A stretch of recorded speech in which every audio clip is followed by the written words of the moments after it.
Morning, everyone. I don't know if you can hear me, but the screen seems to have frozen a bit. There we are. Lizzie's here with us, everyone. Morning, everybody. Happy Hump Day, and welcome to the news agenda with me, Fleet Street Fox. And today I'm joined by the Mirror's politics correspondent, Lizzy Buchan, who I think is there and knows what we're doing. We're going to take you through the best stories of the day, and through it all, we want you to ask us your questions. Get in the comments below, ask us whatever's going on in your mind, and we will do our best to answer them for you. So what have we got today? Well, there's some good news and there's bad news. The good news is that Tory sleaze is back. And the bad news is that Tory sleaze is back. And yes, it's as reliable as the sun rising in the east. The natural party of government appears to have been governing in its best interests rather than ours. Now, Lizzie's got to reboot her computer and she'll rejoin in a moment and she'll be back with us shortly. So I'm just going to wit her until she does. But the Mirror has splashed today on the good weather that's expected this week and warnings about not gathering in large numbers, which rather flies in the face of evidence given to Parliament by Chris Whitty and Patrick Vallance, the Chief Medical Officer and the Chief Scientific Officer, that packed beaches do absolutely nothing to spread coronavirus. Now, public booze in a few public places has been banned. That definitely probably doesn't help, but I'm not entirely sure where legal challenges might stand on people gathering in public parks. And you do still have the rule of 6, of course, but let us know in the comments, are you going to be planning to meet up with friends this weekend and what you're going to do and how you're going to do it? But let's get back to the sleaze. Now, inside, on day 4 of the Mirror's revelations about Jennifer Arcuri's affair with the current Prime Minister, Boris Johnson, Labour has challenged him to do what you'd think is absolutely impossible and prove that he's not a dirty, rotten scoundrel. Now, in a sense, they're kind of asking him to prove that the sun orbits the moon, because I don't know how Boris Johnson could possibly prove that he's not sleazy. Yesterday, his spokesman, Allegra Stratton, came out and said that he acted with honesty and integrity at all times in the face of what we all know to be absolutely the opposite of that, especially his wife and the person who has to clean his sofa, one imagines. So what Labour's done, Angela Rayner, the deputy Labour leader, has written to the Prime Minister in a letter which I'm sure is going to be going straight in the bin once it's not been read, and asked him to establish the fact that the public money Jennifer Arcuri received from taxpayers during their affair was definitely all above board. And the question is,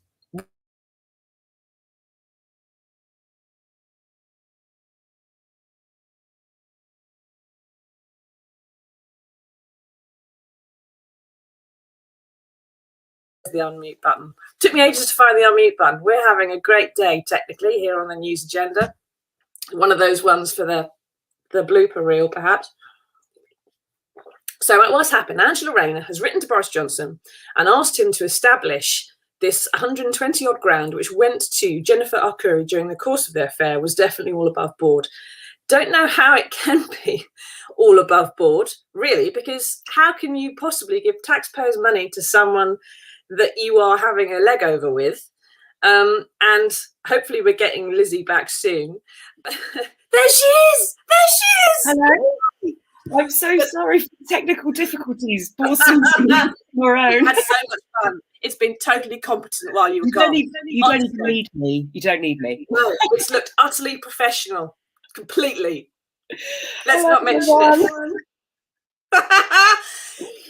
Now, we're just talking about Angela Rayner's letter to Boris Johnson, and I'm starting to have questions of myself about how this was working. So tell us, if you can, Lizzie, you're the politics correspondent. What's Angela Rayner done, and what's going to happen? So Angela Rayner has written to the Prime Minister about this kind of Jennifer Arcuri affair, and she has made the point, she's kind of tied it into the kind of wider issues around like complaints of cronyism during the pandemic. About there's been a lot of reporting about how the friends of conservative, some friends of conservative ministers, some like conservative donors were given really lucrative contracts to produce things like PPE and that, and hand sanitizer and that sort of thing. So she's asking the Prime Minister to sort of prove that he is, not sleazy, basically. That he is not Boris Johnson, fundamentally. Yeah. How can he do it? How can he possibly? Well, I mean, she's saying, obviously, rightly, that the public has a right to expect a certain level of conduct from the Prime Minister, and that he needs to reassure the public that he's actually performing at that sort of level. And obviously the PM has a sort of long-standing policy of not commenting on his private life, of not speaking about his children, about his extramarital relationships or marital relationships. No, because if he started, he'd never be able to stop, would he? Well, quite. And so, they're trying to kind of act like the Jennifer Arcuri relationship is, just a personal matter and something that is, it's his private life. The public doesn't have a right to know or shouldn't be getting involved, which is another argument we could have about that anyway. But obviously there are elements there's this wider picture with Jennifer Arcuri of, was she given preferential treatment by him when he was London Mayor because of their relationship? She was on these trade missions, her company received public grants, and the Prime Minister's refusing to engage with that, really. And so I think what Labour are trying to do here is just keep the pressure up and point to the fact that there is this wider story that's not just about sort of, the kind of salacious details of their love life, but about, possible corruption and, wider issues around like access for people who are close to senior Tories. Exactly. Now keep asking us your questions, everybody. Please don't ask about our professionalism or whether we've got our computers plugged in or need to turn it off, turn it on again. Please ask us your questions about Boris Johnson and sleaze. Are you happy Tory sleaze has come back? Because, it's kind of reassuring to know that some things continue despite the pandemic. Or are you, are you tired and bored of this? Sandra says, his affairs have everything to do with us. What if he's passing secrets on? I don't know that he could possibly not keep a secret, to be honest. I mean, I'd imagine he's telling things he shoots himself off at the lip every 5 seconds, and probably elsewhere as well. So, I very much think he should be quite, like I was saying on News Agenda on Monday, Lizzy, if I was Vladimir Putin, I would have been throwing honey traps at number 10 solidly for the past 2 years until one of them stuck. Because, he's a man who's ripe for blackmail and corruption, isn't he?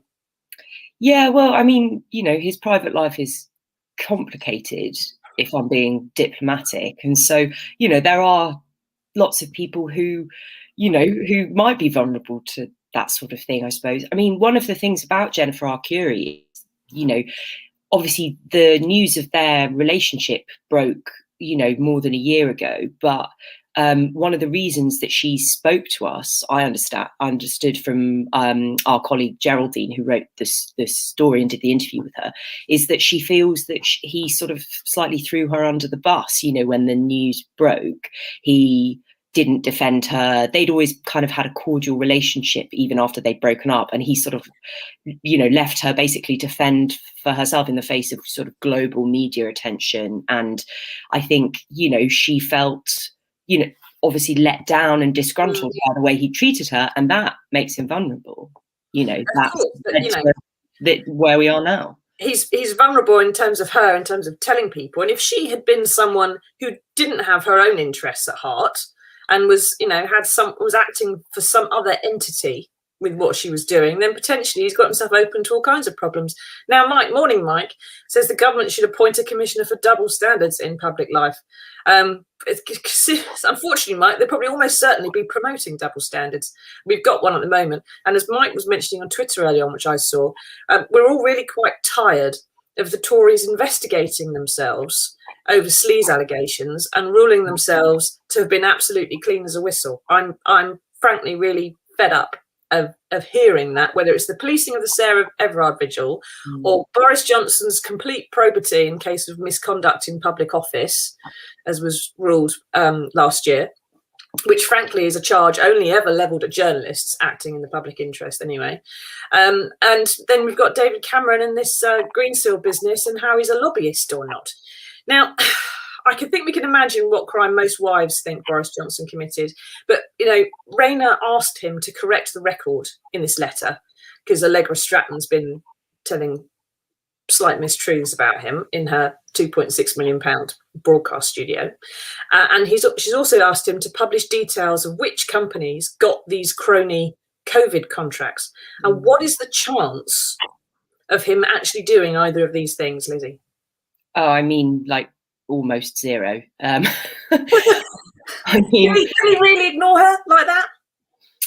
I wish I could say no, but I think that, they're desperately trying their hardest not to engage with any of this at all. I mean, we had to try very, very hard to get Allegra Stratton, the Prime Minister's press secretary, to say anything about any of this, and the only reason we were able to get her to kind of talk about it was because we were at the regular lobby briefing for Westminster journalists, and she just couldn't not answer because there were sort of 100 people on the Zoom call saying, why does the Prime Minister act with honesty and integrity? To which she said yes. And obviously her job is to defend the boss and to try and, advance his reputation and his message. But it was a slightly, we had a bit of fun with that in the paper because it's just that choice of language is so at odds with what we know from, Jennifer Arcuri and from wider stuff. I mean, on contracts, Labour have been pushing really hard on this for quite some time. And, I'm hopeful that maybe we might get some progress on that because, there are expectations of transparency in government around, the legality of how you do government procurement and business. But, I'm not holding my breath at the moment. No, let's see. Now, Eddie says the daily Marxist propaganda. Eddie, okay, Marxism is about seeing society that develops from one point to another, and there's some kind of point of perfection that we get to at the end, according to Karl Marx. We are nowhere on that scale of stuff. Marxism doesn't necessarily mean left wing, it just means that that's the position people automatically gravitate to as society evolves. And propaganda involves saying stuff that's not true. Nothing we've said so far today is not true. In fact, you can go and have a look for it yourself. You can see the evidence that Boris Johnson has been claimed to have acted with honesty and integrity. You can see plenty of evidence from 30 years in public life where he has not acted with honesty and integrity. You can see a lot of detail about crony COVID contracts and who they've already gone to, including Matt Hancock's mate who runs a pub. And as for Jennifer Arcuri business, there is an awful lot more stuff that didn't make it to the newspaper. Put it that way. The stuff that went in the newspaper is the stuff that is substantiated and the stuff that has a clear public interest in the eyes of the lawyer. And if they think it's got a clear public interest, then it means there's a case to argue. And we're waiting to hear still what Boris Johnson's opinion is about any of that. Now, keep asking us your questions. Let us know what you're planning to do this weekend, if you're going to be flouting the guidance or not, on whether you should be having gatherings or whether you're going to be obeying the rule of 6, and what you think about Boris Johnson giving taxpayers' money to someone that he was boinking. But we want to get on to the next story about Tory sleaze, which is a complicated yet another one. Do you know, I once had a news editor years ago, back on local newspapers, and there had been a local landslide where everything had gone from Labour to Tory, and all the reporters who were fairly young and a bit lefty were a bit, oh God, no, we've got the Tories in, and the news editor was hopping up and down with glee and saying, "This is brilliant! Think of the sleaze we're going to be reporting on for the next 4 years. Fantastic!" Journalists really keeps us busy. Exactly, always got plenty of stuff to do. But these further sleaze allegations, now they're building quite a head of steam against the former Prime Minister, David Cameron. It's been revealed that he personally lobbied, he rang up Rishi Sunak and asked him to give a COVID bailout of many zeros to a finance firm called Greensill Capital, in which he held share options and which stood to gain him tens of millions of pounds personally. Now, the deal was refused on the basis that it wasn't clear where the money was going to go and that it might even leave the country. which is kind of not really the point of a COVID loan from the Treasury. And it seems quite reasonable to me to have refused it on that basis. But that business has since gone to the wall, and that has left 5,000 British steel jobs at risk, because that's one of the companies that they were financing. Now, Cameron would probably say, Lizzy, that he was acting in the best interest of those 5,000 jobs when he lobbied Rishi Sunak. But he was also acting in the interest of his own bank balance, wasn't he? Yeah, I mean, Cameron was an advisor for this firm, Greensill Capital. And so, the argument was that he was doing his job, that he was lobbying for the firm that employed him. What's been slightly complicated about this is the fact that because he was personally texting Rishi Sunak's personal phone number, that's a level of access that most professional lobbyists don't have. Any business that might want a COVID loan. I run a business. I didn't get a single penny off Rishi Sunak during the pandemic. If I had his text message, I would have damn well rung him up and said, "Oi." Well, quite. And I think that's the point, that there's been a lot of work done over the years to try and prevent this kind of when senior ministers, including prime ministers, leave office, trying to prevent them from being able to sort of go out and make millions and millions of pounds using what they know and the people they know from Number 10. I mean, obviously, I spoke to some people from Greensill Capital last night for this story, and, they were saying, well, we haven't done anything wrong, we hired him because of his expertise in Downing Street. We didn't conceal that we'd hired him because he'd been a prime minister. There's nothing we've done wrong. And a review by one of the watchdogs cleared Cameron of lobbying, of any kind of misconduct in the lobbying of Rishi Sunak. However, there's all these kind of other little elements to this story that are now starting to gather steam. As you say, Greensill was one of the main backers of Liberty Steel, which employs 5,000 people across the most of Britain, and that's now teetering on the brink. They're frantically trying to get the cash to make sure that firm doesn't kind of go under, and so there's that big problem there. And then all these things have started emerging about the fact that not only was the owner of Greensill Capital, who's called Lex Greensill, an Australian guy, that he not only employed Cameron to act for him, but actually had been a Number 10 advisor. And so we discovered, I don't know if the photos come up, but yesterday, Labour got hold of an old business card that he'd been handing out in 2012, Mr. Greensill, describing himself as a Downing Street advisor with a Downing Street email address and phone number. And we've also seen reports that he had security passes for a number of different government departments. So basically, the idea is that he was sort of able to go around government, have conversations with really senior people whilst also running a firm. And, why did he have that kind of access when others don't get it? And I think, Greensill insists that they've done nothing wrong. That they've been really transparent about everything. But David Cameron has been silent. We've not heard a word, even more silent than Boris Johnson. There's been no response on anything. And there's been all sorts of stories. One of the most eye-catching yesterday was that David Cameron had gone camping in the Saudi desert with Greensill and Mohammed bin Salman, the Saudi ruler, a year after the murder of the journalist Jamal Khashoggi. So, there's quite a lot of questions to answer for Cameron now. And we've not seen him. No one knows where he is. If someone's staying silent, that's usually suspicious. Now, Jen says, morning, Jen. Apart from Labour are also now corrupt in their own way. The Ford report, for example, and I'm a 50-year Labour voter, but not now. What are your thoughts? The Ford inquiry, for those who don't know, correct me if I'm wrong, Lizzy, it's the inquiry into the anti-Semitism inquiry that Labour did have.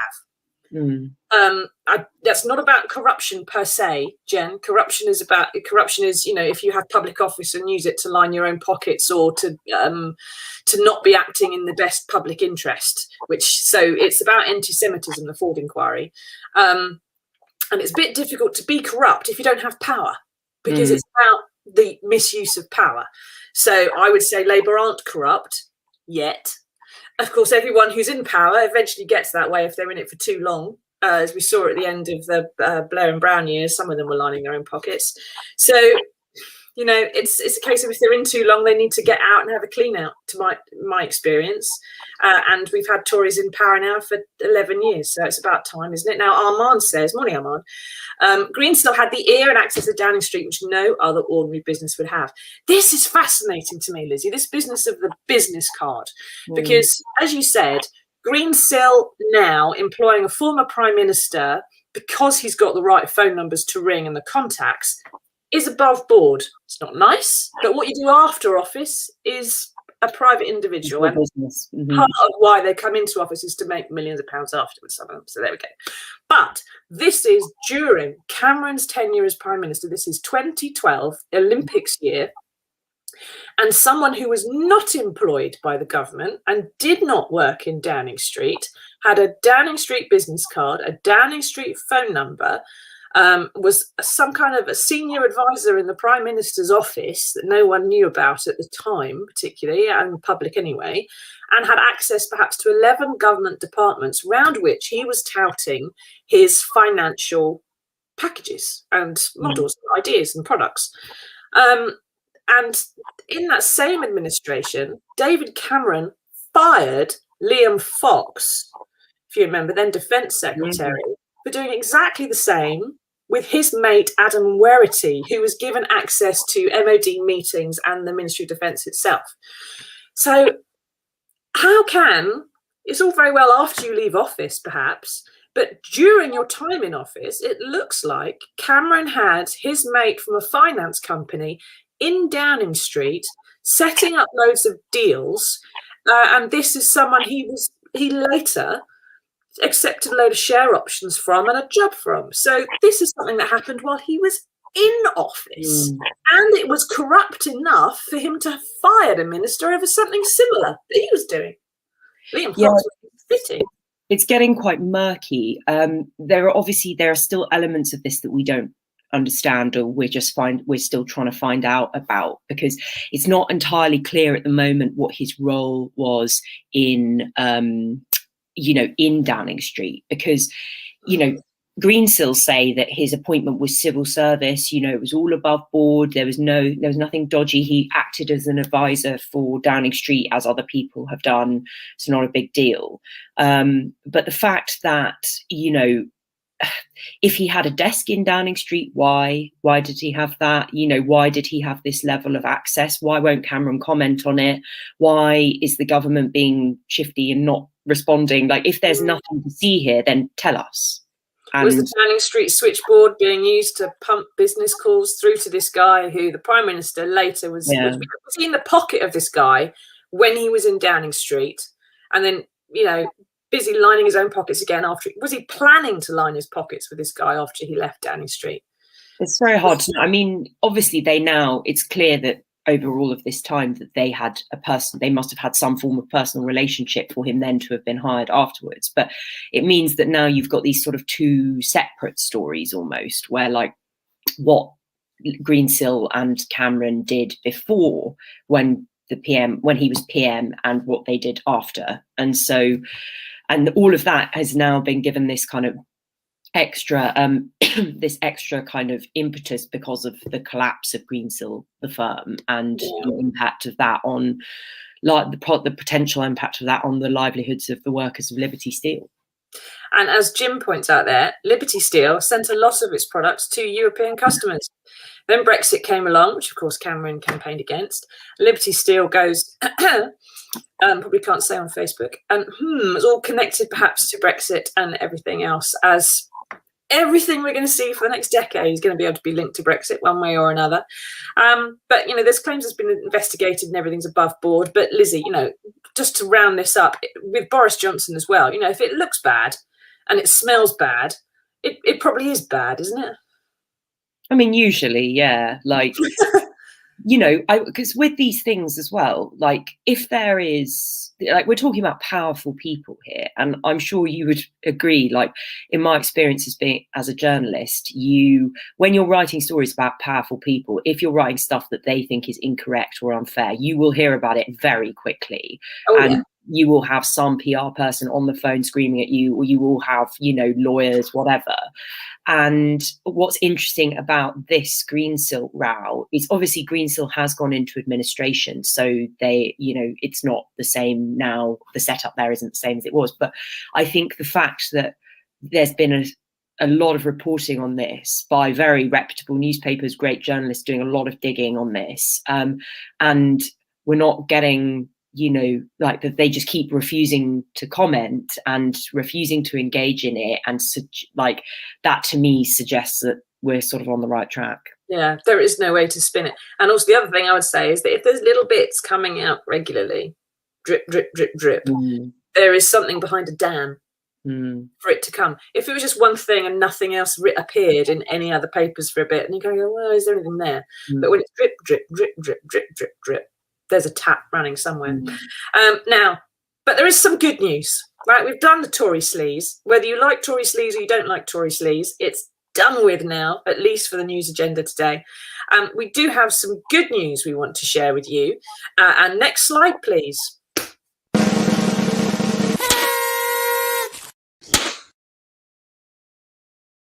I love that bit of music.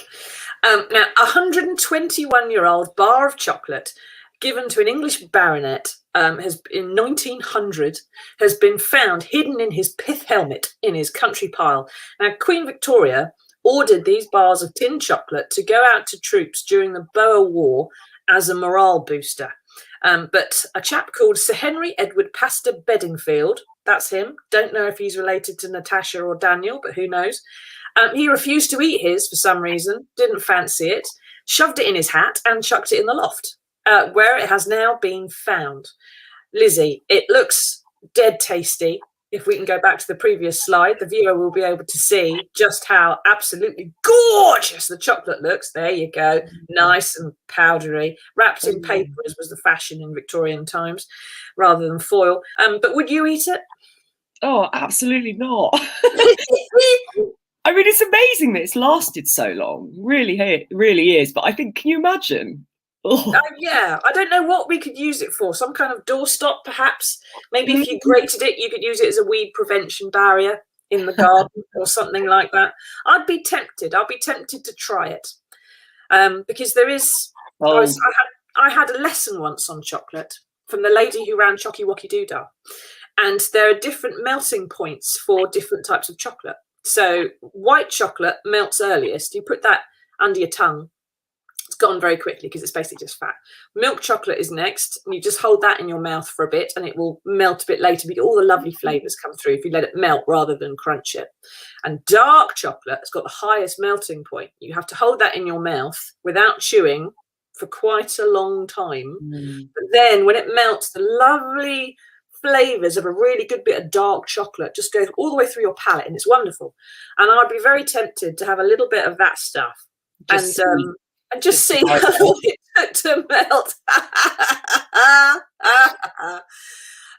So anyway, good news is, I suppose, that all the chocolate bars you may have invested in during the pandemic will still be available to eat in a century or more's time. When we're in lockdown, sort of 44, 50. Exactly. But I suppose the other benefit is, if when you see a club biscuit on special offer, I mean, just buy a box full. Yeah, it's never going to go off.